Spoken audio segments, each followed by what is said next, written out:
अस्सलामुअलैकुम नाज़रीन।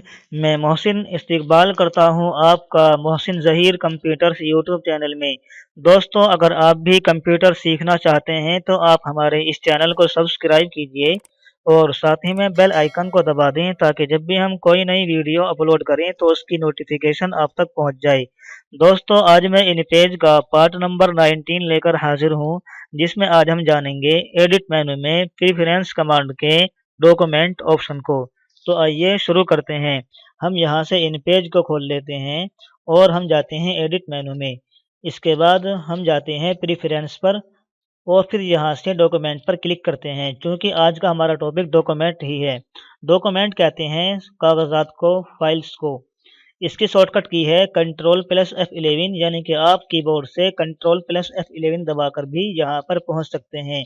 चलिए मैं इस पर क्लिक करता हूँ। इसके बाद आपके सामने ये विंडो खुलकर आ जाती है। इसमें सबसे पहला ऑप्शन है मेजरमेंट यूनिट्स का, यानी कि आप यहाँ से पैमाइश का नपैना चूज कर सकते हैं कि आपकी पैमाइश किस एतबार से होनी चाहिए। यहाँ से आप आम अशिया की पैमाइश का नपैना चूज कर सकते हैं कि आम अशिया की पैमाइश इंच के एतबार से हो या फिर मिलीमीटर के एतबार से हो या सेंटीमीटर के एतबार से हो या फिर किसी और एतबार से हो। चलिए हम इसको देख लेते हैं। इसके अंदर यहाँ पर इंच दिया गया है, फिक्स दिया गया है, पॉइंट्स दिया गया है, सेंटीमीटर और मिलीमीटर दिए गए हैं। आप अपनी सहूलत के एतबार से यहाँ से कोई भी इख्तियार कर सकते हैं। चलिए हम यहाँ से इंच को चूज कर लेते हैं। दोस्तों, जब आप इन पेज को इंस्टॉल करते हैं तो आपको पहली मर्तबा पैमाइश का नपैना मिलीमीटर के एतबार से मिलता है।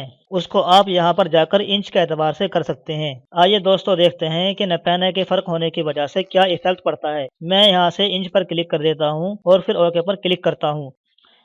जैसे कि हम यहाँ से एक बॉक्स बना लेते हैं और फिर इसके बाद सिलेक्शन टूल से इस पर क्लिक करते हैं। हम यहाँ से चौड़ाई वाले खाने में इसको कर देते हैं 5 और यहाँ पर कर देते हैं 7, यानी कि 5 तो इसकी चौड़ाई है इंच के एतबार से और 7 इसकी लंबाई है इंच के एतबार से।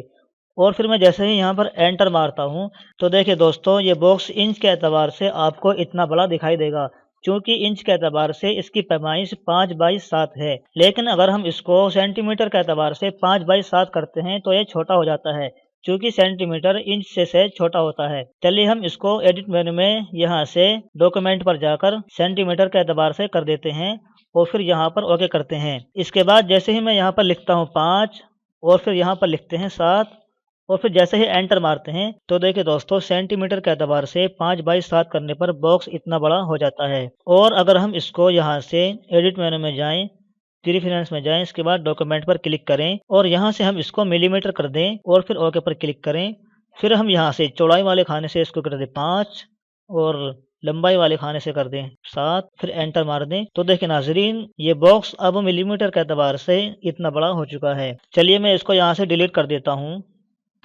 चलिए हम चलते हैं एडिट मेनू में, प्रेफरेंस पर और फिर डॉक्यूमेंट में। दोस्तों, आप आम अशिया की पैमाइश को यहाँ से इंच के एतबार से ही रखें, क्योंकि इंच के एतबार से काम करने में सहूलत होती है और इंच का हमें सही अंदाज़ा रहता है। लेकिन कभी कभी बारीक काम करने के लिए मिलीमीटर या सेंटीमीटर का इस्तेमाल करना भी आपको पड़ सकता है। इसके अलावा आप यहाँ से अल्फाज की पैमाइश का नपैना चूज कर सकते हैं। दोस्तों, यहाँ पर पॉइंट्स दिया हुआ है, आप इसको यहाँ पर पॉइंट ही रहने दें, क्योंकि अल्फाज की पैमाइश के लिए पॉइंट सबसे मुनासिब नपैना है। चलिए मैं यहाँ पर ओके करता हूँ और मैं इस हेडिंग पर क्लिक करता हूँ। तो देखिए दोस्तों, यहाँ पर ये 36 पॉइंट है। हम इस तरह से किसी भी तहरीर को सेलेक्ट करके यहाँ पर जाकर पॉइंट के एतबार से ही छोटा या बड़ा करते हैं, इंच के एतबार से छोटा या बड़ा नहीं करते हैं, क्योंकि इंच के एतबार से अल्फाज वगैरह को छोटा या बड़ा करने में आपको परेशानी हो जाएगी। इसलिए आप अल्फाज वगैरह की पैमाइश पॉइंट के एतबार से ही करें। चलिए हम चलते हैं एडिट मेनू में, प्रेफरेंस में, डॉक्यूमेंट पर। इसके बाद दोस्तों यहाँ पर ऑप्शन है गाइड्स का, यानी कि यहाँ पर गाइडलाइन के मुतालिक सेटिंग्स है। इसमें सबसे पहला ऑप्शन है स्नैप डिस्टेंस का, यानी कि आप यहाँ से ये मुतय्यन कर सकते हैं कि आपकी गाइडलाइन किसी भी बॉक्स वगैरह को कितनी दूर से अपने पास चिपका ले। यहाँ पर पहले से नंबर दिया हुआ है 0.079। अगर हम इसको यहाँ से आधा इंच कर दें, यानी कि 0.5, और फिर यहाँ से हम ओके कर दें। इसके बाद अगर हम यहाँ से कोई गाइडलाइन लें और फिर हम जैसे ही इस बॉक्स को इसके करीब करेंगे तो देखिए दोस्तों, इसने आधा इंच दूर ही से इस बॉक्स को अपने पास चिपका लिया है। दोस्तों, यही मतलब है स्नैप डिस्टेंस का। चलिए हम चलते हैं दोबारा प्रेफरेंस में, इसके बाद डॉक्यूमेंट में। दोस्तों, जो नंबर यहाँ पर पहले से दिया हुआ था वही बहुत मुनासिब नंबर है। हम वही कर देते हैं 0.079 और फिर यहाँ पर क्लिक करते हैं। दोस्तों इसके बाद ऑप्शन है पोजीशन का, यानी कि आप ये मुतय्यन कर सकते हैं कि आपकी गाइडलाइन किसी भी बॉक्स वगैरह के ऊपर होनी चाहिए या फिर उसके पीछे होनी चाहिए।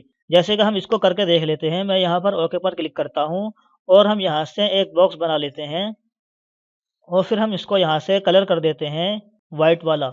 इसके बाद जैसे ही हम यहाँ से कोई भी गाइडलाइन लेते हैं तो देखिए दोस्तों ये इसके ऊपर की जानिब दिखाई दे रही है, चूँकि हमने वहाँ से इसको फ्रंट में कर रखा है। लेकिन अगर हम एडिट मेन्यू में जाएँ और फिर यहाँ से इसको बिहाइंड कर दें, यानी कि पीछे की जानिब, और फिर ओके पर क्लिक करें तो देखिए दोस्तों वो बॉक्स के पीछे की जानिब चली गई है। चलिए मैं इस बॉक्स को डिलीट कर देता हूँ। हम चलते हैं एडिट मेन्यू में, इसके बाद प्रेफरेंस में और फिर डॉक्यूमेंट में। नाज़रीन आप यहाँ से गाइडलाइन की पोजीशन को फ्रंट में ही रहने दें। इसके बाद यहाँ पर पेज नंबर के मुतालिक सेटिंग्स हैं। यहाँ से आप ये मुतय्यन कर सकते हैं कि आपकी फ़ाइल में सफ़ा नंबर किस जगह से शुरू होना चाहिए। दोस्तों कभी कभी ऐसा होता है कि हम कोई किताब लिख रहे हों और उसमें कई बाब होते हैं। हम एक फ़ाइल में एक ही बाब लिखते हैं और दूसरी फ़ाइल में दूसरा बाब लिखते हैं। इस सूरत में अगर हमारा एक बाब 50 सफ़े में मुकम्मल हो जाता है तो ज़ाहिर सी बात है कि दूसरा बाब 51 सफ़े से शुरू होगा, तो हम इसको यहाँ से 51 नंबर डालकर शुरू कर सकते हैं। चलिए हम इसको करके देख लेते हैं। दोस्तों इसके लिए हम चलते हैं मास्टर पेज में। मास्टर पेज क्या होता है दोस्तों? मास्टर पेज ये वाला बटन कहलाता है जहाँ पर आपको ये M लिखा हुआ नजर आ रहा है। मैं इस पर क्लिक करता हूँ। अब देखें नाजरीन ये आपको कुछ दबा हुआ नजर आ रहा है, यानी कि आप मास्टर पेज में पहुंच गए हैं। और अगर मैं दोबारा इस पर क्लिक करता हूं तो देखिए दोस्तों ये अब थोड़ा उभरा हुआ नजर आ रहा है, यानी कि आप मास्टर पेज से बाहर आ चुके हैं। चलिए हम चलते हैं दोबारा मास्टर पेज में। दोस्तों मास्टर पेज में हर वो काम होता है जिसको हम हर सफ़े पर दिखाना चाहते हैं। क्योंकि सफ़ा नंबर भी हम हर सफ़े पर दिखाना चाहते हैं, इसलिए हम इसको मास्टर पेज में क्या करते हैं दोस्तों, मास्टर पेज में आप सिर्फ और सिर्फ टाइटल टेक्स्ट बॉक्स में लिख सकते हैं, ना कि टेक्स्ट बॉक्स में। इसलिए हम सफ़ा नंबर डालने के लिए यहाँ से एक टाइटल टेक्स्ट बॉक्स बना लेते हैं और इसको यहाँ पर ड्रॉ कर लेते हैं। इसके बाद हम कर्सर को सेंटर में लाने के लिए यहाँ पर जाएंगे सेंटर में और इस पर क्लिक कर देंगे। इसके बाद सफ़ा नंबर डालने के लिए आपको जाना होगा इंसर्ट मेन्यू में और यहाँ पर पेज नंबर के ऊपर क्लिक कर देंगे।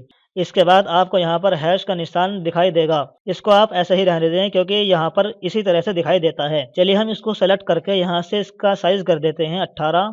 हम इसको यहाँ से थोड़ा ऊपर कर लेते हैं।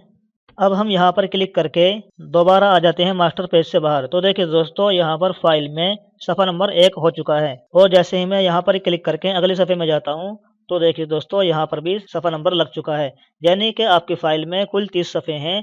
सफ़ा नंबर 30 तक आपकी फ़ाइल में सफ़ा लग चुके हैं। जैसे कि मैं कंट्रोल एंड दबाता हूँ और यहाँ से हम इसको ऊपर कर लेते हैं तो देखिए नाजरीन यहाँ पर आखिर तक सफ़ा नंबर लग चुके हैं। अब नाजरीन मसला रह गया है कि आप सफ़ा नंबर कहाँ से शुरू करना चाहते हैं, सफ़ा नंबर 1 से ही या किसी और नंबर से। जैसे कि हमने अभी आपको बताया था कि कभी कभी हम कोई किताब लिख रहे हैं उसमें कई बाब होते हैं, तो दूसरा बाब जाहिर सी बात है 51 सफ़े से शुरू होगा, इसलिए हम ऐसी सूरत में दूसरी फाइल में 51 सफ़े से स्टार्ट करते हैं। इसके लिए हम जाते हैं एडिट मेनू में और हम जाएंगे प्रेफरेंस पर। इसके बाद हम जाएंगे डॉक्यूमेंट में और यहाँ से कर देंगे हम 51 और यहाँ से हम इसका स्टाइल ले लेंगे कि आप अंग्रेजी में नंबर दिखाना चाहते हैं या फिर उर्दू में। चलिए हम इस बार उर्दू नंबर पर क्लिक कर देते हैं। पहले यहाँ पर इंग्लिश नंबर पर क्लिक था, मैं उर्दू नंबर पर क्लिक करता हूँ। इसके बाद ओके पर क्लिक करते हैं तो देखिए दोस्तों यहाँ पर 51 सफ़े से हमारी फाइल शुरू हो चुकी है और हम जाते हैं अगले सफ़े पर 52, 53, 54।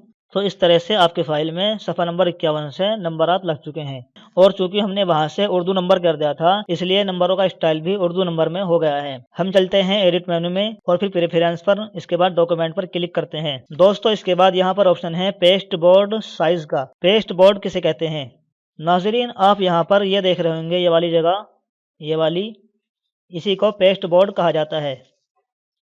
ये ऊपर भी है इधर। दोस्तों पेस्ट बोर्ड इसलिए काम आता है कि कभी कभी हमारी कोई ख़ास तहरीर होती है और हम इसको फाइल में किसी जगह रखना चाहते हैं, लेकिन हम उसकी तायीन नहीं कर पा रहे हैं कि हम उसको कहाँ पर रखें, तो हम उसको आर्जी तौर पर एक टेक्स्ट बॉक्स बनाकर इस तरह से यहाँ पर रख लेते हैं। चलिए मैं इस वाली तहरीर को यहाँ पर रख लेता हूँ, कंट्रोल सी से कॉपी और फिर यहाँ पर कंट्रोल वी से पेस्ट। अब मिसाल के तौर पर इस तहरीर को हम जहाँ पर रखना चाहें, जहाँ मुनासिब हो, यहाँ से कॉपी कर दोबारा फाइल में रख सकते हैं। इसी चीज़ के लिए पेस्ट बोर्ड का इस्तेमाल किया जाता है। तो अब दोस्तों यहाँ पर जो ये पेस्ट बोर्ड साइज़ है, इसी का हम साइज़ मुतय्यन कर सकते हैं कि हम इसको कितना बड़ा रखना चाहते हैं। दोस्तों अगर मैं इसको यहाँ से 20% कर दूँ और फिर ओके पर क्लिक कर दूँ तो देखिए दोस्तों दोनों तरफ से इसका साइज़ बढ़ चुका है। चलिए हम चलते हैं दोबारा एडिट मेन्यू में, प्रेफरेंस पर, इसके बाद डॉक्यूमेंट में। इसके बाद यहाँ पर ऑप्शन है रूलर्स का, यानी कि आप यहाँ से रूलर्स के मुतालिक सेटिंग कर सकते हैं। इस जगह आपको नज़र आ रहा है विजिबल, यानी कि आप रूलर्स को दिखाना चाहते हैं या नहीं। अगर दिखाना चाहते हैं तो आप यहाँ पर राइट का निशान लगा दें, और अगर नहीं दिखाना चाहते हैं तो यहाँ से इसको हटा दें और फिर ओके पर क्लिक करें। तो देखिए दोस्तों, यहाँ पर ये स्केल और रूलर गायब हो चुके हैं। हम चलते हैं दोबारा उसी पर। इसके बाद यहाँ पर ऑप्शन है ओरिजिन का। यहाँ से आप ये मुतय्यन कर सकते हैं कि आपका रूलर किस नंबर से शुरू होना चाहिए। यहाँ पर पहले से 00 दिया हुआ है, क्योंकि हमको 0 से ही शुरुआत करनी होती है। जैसे कि आप यहाँ पर देख सकते हैं, ये 0 नज़र आ रहा है आपको, और इसी तरह से आपको यहाँ पर भी 0 नज़र आ रहा है, क्योंकि यहाँ पर 0 नंबर दिया हुआ है। चलिए हम इसको यहाँ से कर देते हैं 1, और यहाँ पर भी कर देते हैं 1। इसके बाद ओके पर क्लिक करते हैं। तो देखिए दोस्तों, यहाँ पर नंबर हो चुका है -1, और यहाँ पर भी नंबर हो चुका है -1। इसको आप वहाँ से 0 ही रहने दें। चलिए हम चलते हैं वहीं पर, और यहाँ से कर देते हैं हम 0 0, ताकि हमको अपने काम में आसानी हो। दोस्तों इसके बाद ऑप्शन है व्यू का, यानी कि आप यहाँ से ये मुतय्यन कर सकते हैं कि आप अपनी फाइल को कितने % जूम दिखाना चाहते हैं, कितना बड़ा दिखाना चाहते हैं। अगर मैं यहाँ से 150 कर दूँ, ये 150, और फिर यहाँ पर ओके कर दें, तो देखिए दोस्तों हमारी फाइल 150% जूम हो चुकी है। आप इसको यहाँ से देख सकते हैं। दोस्तों आप जूम इन और जूम आउट का काम कीबोर्ड में मौजूद F5, F6, F7 और F8 से भी कर सकते हैं। जैसे कि मैं कीबोर्ड से दबाता हूँ F5, तो हमारी फाइल 44% छोटी हो जाती है, और अगर मैं दबाता हूँ F6 तो हमारी फाइल 50% जूम हो जाती है, और अगर हम दबाते हैं F7 तो हमारी फाइल 100% जूम हो जाती है, और अगर हम दबाएं F8 तो हमारी फाइल 200% जूम हो जाती है। दोस्तों जब आप कंप्यूटर पर टाइपिंग कर रहे हो तो आपको 200% जूम करके ही लिखना चाहिए, जिससे कि आपको अपने काम करने में आसानी हो और लिखने में भी आसानी हो। हम चलते हैं एडिट मेनू में, इसके बाद प्रेफरेंस में, फिर डॉक्यूमेंट में। इसके बाद ऑप्शन है सेव एज डिफ़ॉल्ट का।